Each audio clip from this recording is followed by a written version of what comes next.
countries. And if they don't like it, then humiliate the crap out of them publicly. Humiliate their leaders. Say, what are you doing for your own damn people? What are you doing for job creation? What are you doing? You got a basic income? I mean, if you don't want them to work, you got no jobs for them. We got enough infrastructure. We don't care. So everybody's got housing. We don't have homeless problems like you idiots in America, spending $50 billion a year, and homelessness keeps getting worse and worse. But now I think it's actually turning around. I've been seeing less people out on the streets, homeless. I think Trump's doing something behind the scenes, and the mainstream media is terrified to say anything about it. They don't want people to know there's alternatives or options to exorbitant housing costs, ever more exorbitant. So you're again, it's currency clipping is what's going on here through your cost of living tax, which has a chain reaction effect in society. Okay, look. It's as simple as this. Just this is one tiny example of what I'm trying to say about the chain reaction, cause and effect. One thing leads to another.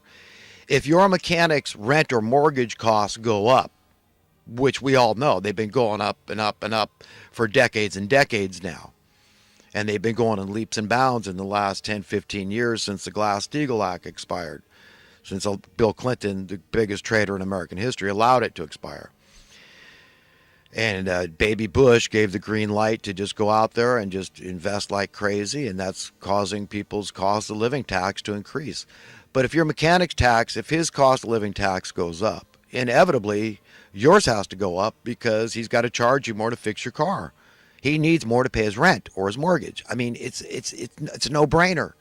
So just by being honest, you can be empowered with the truth, the whole truth and nothing but the truth, the facts, just the facts, ma'am. Only the facts, the logical, mathematical reality of what I'm trying to get across to people and empower people just to say, no, don't try to pull the wool over my eyes. I get it now.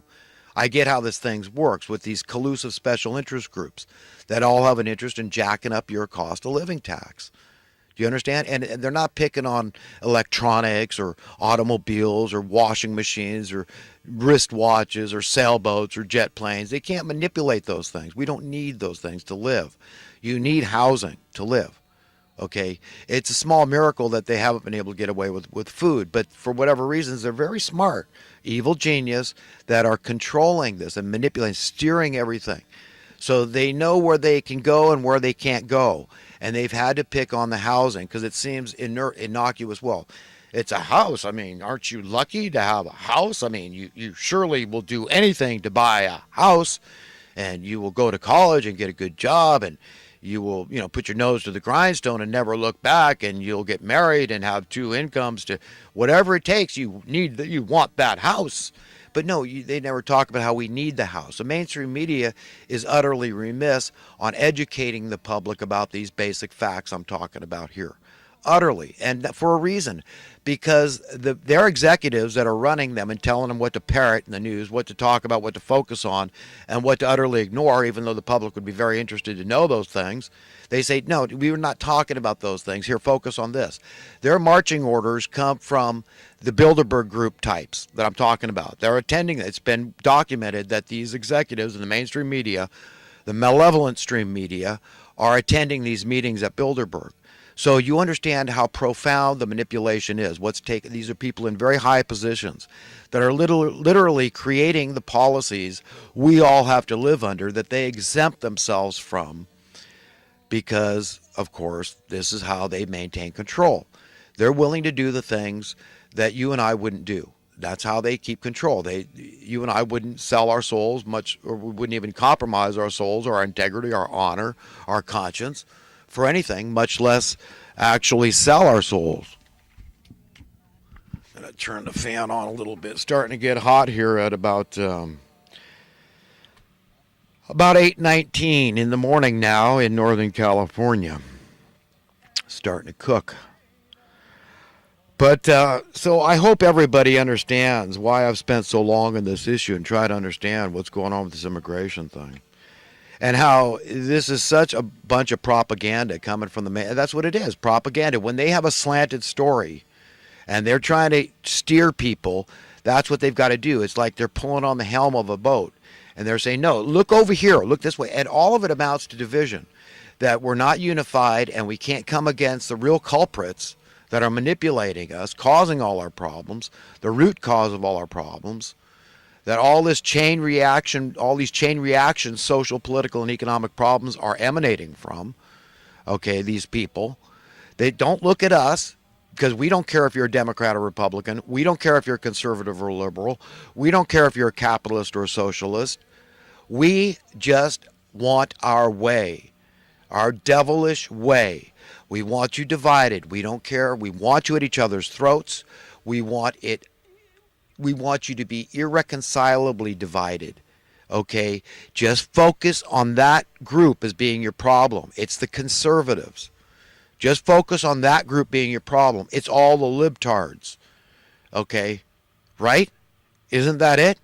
While they are totally uncaring about those factors. But that's what they use. That's how they're doing it. That's how they create division. And it's a perfect distraction, deflection, diversion, and divider. So we're disempowered. We're ignorant. We're confused. We're off balance. Okay, we lack confidence to proceed with any plans to fix things in a tangible way that's going to be effective by unifying the people and coming together as one unified force against these monsters and demanding justice, demanding we revisit 1963, demanding we revisit getting off the gold standard in the 70s, demanding we revisit the Glass-Steagall Act at the turn of the century there, or right there, right at the turn of the century. It was Bill Clinton's, the end of his reign of terror, right, approximately. So that's the history we need to revisit. The banking bailout of '08. Right. This is what we need to revisit. These people, in my estimation, have gotten about as far as they can. And we got to just keep exposing them and keep exposing the nonsense. The mainstream media is definitely in the pocket of the type of people I've explained earlier, the Bilderberger group. Okay, they're steering the conversation to fit their narrative, and they get their minions. And remember, it's a fear-driven society. We're all living in fear of financial ruin, right? Not having the money to pay our bills, and we ourselves being homeless, or our families. So that's a big driver. That's a powerful driver that people will, incentivize or motivate her for people to do whatever their boss tells them to. Okay, and it's a very sad state of affair. But what's worse, it's very frightening to think a lot of people are going to go to hell because they were so scared, they were so afraid of losing their financial well-being, their monetary well-being, their economic well-being, that they went against what they knew in their heart and soul to be best for the public at large, in terms of educating people. This mainstream media, the same in some of these people working in the educational institutions, the colleges, universities, etc. And anybody out there that's misleading and telling people the wrong thing, and people that are deceived themselves, and they're spreading deceit because they believe what they believe, because they want to, because they rationalize stuff. They say, well, my self-interests are at stake here. I got to keep believing the way I do. And all these people, they think, oh, my God, you believe in a basic income and feeding the squirrels? I mean, you socialist, frickin' communist dread. You're just a blight on society. You're a failure. You're a loser. Look at the history of socialism and what this does. And they don't ever think about the fact that you take a guy like me and calls himself a fiscal conservative. What does fiscal has to do with paying taxes? What is your cost of living? It's a tax. If it's stuff you can't get away from, okay, then it's a tax. If it's something that affects the cost of everything else in society, the cost for this service and this commodity, okay, then it's a tax. It's something you have to pay to exist, to live, to survive. Do you understand? So let's be very clear. I am a fiscal conservative. I want you to have lower taxes. And I wouldn't believe in something like a basic income for people, okay, unless there was merit in it, unless it was predicated on something logical and mathematically prudent in terms of taxation, fiscal prudency, okay? Do you understand? So that's what I'm telling you here. This is something they don't want you to figure out. Okay, that you could say, well, look, I hate these liberals so much, I hate socialists and communists so much that I'd shoot myself in the foot to defy these people. I'd cut off my nose to spite my face to defy these types, these liberal, just you want everything free types, these socialist, just want free lunch types when we know there's nothing free and all this does is wreck society, this Robin Hood mentality of wealth redistribution, take from the haves and give to the have-nots. That's not where I'm coming from at all. I'm trying to listen to me. Please listen to me. Your taxes can go down dramatically. And I'm talking about specifically the type of taxes here. The kind you pay to a governmental entity. The kind you pay your property tax. I'd be for, look, let's be very clear. 100% voluntary taxation. So let's cut to the chase. Let's get real. Let's get intellectually honest here. And if you do want to pay taxes like you would pay a tithe, then you do it of your own free will and accord, and you get to earmark where those taxes go. So if you believe in education, then you pay it into education. You want a little here, a little there, a little in the next place. You pay your taxes we want. What do you need, some government agency, Big Brother, to tell you where to spend your money, where to pay your tithe, where to spend your taxes? So I'm into 100% voluntary. Let's be very clear. I don't know what gets more fiscally conservative than that. But if they're going to mandate taxes, I want them as low as possible. So you could have a dramatic tax reduction if what? If you weren't supporting a huge criminal industrial complex that is primarily driven through abject, desperate poverty. Okay? So what do? Put two and two together. If you eliminated abject, desperate poverty in the land, and the predicate for doing that is based on biblically, okay, it's based on this idea that this earth is God's, we're all God's children, we all have an inheritance, we have an inherent right to share in the inherent wealth of this planet. That to me is logical. That to me is not radical. The only reason you believe that's radical is because you've been trained thusly, believe me. Just consider what I'm saying here. So I'm just basing what I believe on biblical principles for the most part. On its face, on the surface, yes, duh, even an atheist maybe can say, yeah, all right, that makes sense. Yeah, it's, the earth just belongs to everybody. We all have a right to share in the timber that grows from the sun and the water and the soil. And we all have a right to share in the fish that swim in the sea.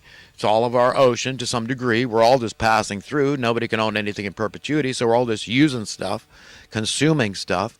We all have a right to everything else, all the minerals, everything else that on the face of the earth, okay, belongs to all of us. The oil in the ground, the gold, silver, diamonds, etc., which I've called a useless gem in the past, but I forgot about diamond filing and all that stuff. Very important gem, actually. So, it's used in industry. So, yeah, we all have a right to these things. So, yeah, and what I'm trying to say is your taxes could go down dramatically if you just ended crimes that were induced from desperate, abject poverty, which is the vast majority crime. So what are we talking about? Vast numbers of attorneys being laid off, vast numbers of judges being laid off, vast numbers of law enforcement being laid off, vast numbers of jailers and the clerks, and on and on and on. They're employed in this industry that you're supporting with your taxes. So people would say, well, then why in the hell would you want to get rid of desperate, abject poverty if that's going to be the result, if that's going to be the effect? That's going to be wanton unemployment in the criminal industrial complex, the justice industrial complex, as we call it, right? The justice system. That's where we've reached, folks. Yeah, we better search our souls as individuals, because at some point, there's going to be a cutoff. God's drawn a line in the sand, and I don't want to judge anybody. I don't have the wherewithal, and besides, I don't want to. So I'm not condemning anyone to hell, but if you're an elitist, that's what I recommend, man. You don't open that can of worms of inequality. Once you believe in it just a smidgen, then the guy next to you believes in a little more, and the guy next to him believes in a little more, and then the sky's the limit. The floodgates of hell are opened. You've opened Pandora's box. So you can't believe in inequality at all, which is a very American precept, is to believe in full equality. And what I really mean, I mean, if that's a loaded word to you, if that's a hot button word, then use the word freedom for all, equal freedom. And we've all heard the term financial freedom. So, yes, you can't be utterly and absolutely free unless you are also financially free. So, I'm talking about equal freedom. You've got to be willing that everybody be born financially free and live a financially free life. You say, but that's a huge departure from where we're at. I mean, I can barely imagine a world without money. Practice. Practice makes perfect. You see an obstacle to a world without any form of money at all in any of its sundry incarnations, then ask God for help whenever you run up against an obstacle in your mind to say, well, this is I just can't see. Well, ask God when you